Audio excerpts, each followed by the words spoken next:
शिर्डी मार्गे रेल्वे नेण्यामध्ये विखे पाटलांचा मोठा वाटा आहे, ते राजकारण करताय असं विरोधक बोलतात वारंवार म्हणतात. असं की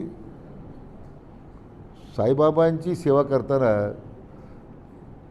येणाऱ्या कोट्यवधी भक्तांची या ठिकाणी सोय करताना जर शिर्डी मार्गे जर रेल्वे जात असतील तर त्याचं सगळ्यांनी खरं स्वागतच केलं पाहिजे. जे माझ्यावर टीका करतात ते सुद्धा बाबाचं दर्शन घेतातच ना.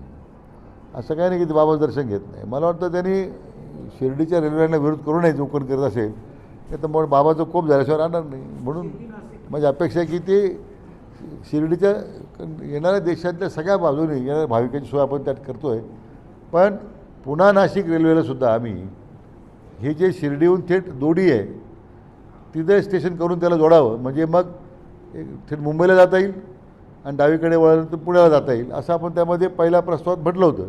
पण मध्येच हा प्रकल्प रद्द करण्याचा निर्णय झाला. आता नवीन कमिटीमध्ये जेव्हा निर्णय होईल आपण परत त्याच्यात चर्चा करू.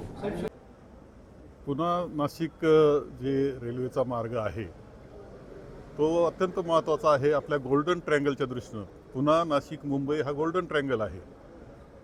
देशातला विकसित होणारा एक महत्त्वाचा असा तो कालखंड तो भाग आहे. असं असताना ज्यावेळेस पुणा नाशिकची रेल्वे मार्ग आखला जातो आहे त्यावेळेस त्यामध्ये काम झालेलं आहे. त्याचं पूर्णपणे भूसंपादनाकरताचं मोठं काम झालेलं आहे. जवळजवळ 600 कोटी रुपये त्यामध्ये वाटण्यात आलेले आहे. असं असताना तो रद्द होतो कसा ही मोठी शंका आमच्या सगळ्यांच्या मनामध्ये आहे. आपल्या सगळ्यांच्या विकासाला चालना देणारा आहे. शिर्डीपासून सुद्धा दूर आहे असं नाही आहे. शिर्डीला सुद्धा अत्यंत जवळून जाणारा आहे, योग्य सुरक्षित अंतरापासून जाणारा आहे. आणि हे सगळं असताना मात्र तो थांबवला का जातो GMRTचं कारण सांगितलं जातं. ज्यावेळेस तुम्ही 600 कोटी रुपये भूसंपादनासाठी वाटता त्यावेळेस GMRT पाहिली नव्हती का तुम्ही? सगळं पाहिलेलं होतं. असं मला असं वाटतं की यामध्ये काहीतरी राजकारण केलं जातं आहे आणि दुर्दैवी आहे आपल्या विभागाच्या दृष्टीनं हे राजकारण.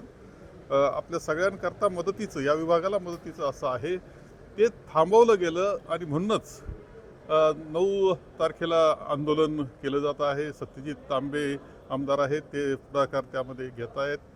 मला असं वाटतं की आपल्या भविष्यकाळाच्या दृष्टीनं पिढ्यानपिढ्याच्या भविष्यकाळात हे काही एखाद्या 5-2 वर्षाचा विषय नाही आहे. पुढच्या 100 वर्षाचा विषय जर असेल तर ते आपण सगळ्यांनी गांभीर्यपूर्वकच घेतलं पाहिजे या मताचा मी स्पष्टपणे आहे.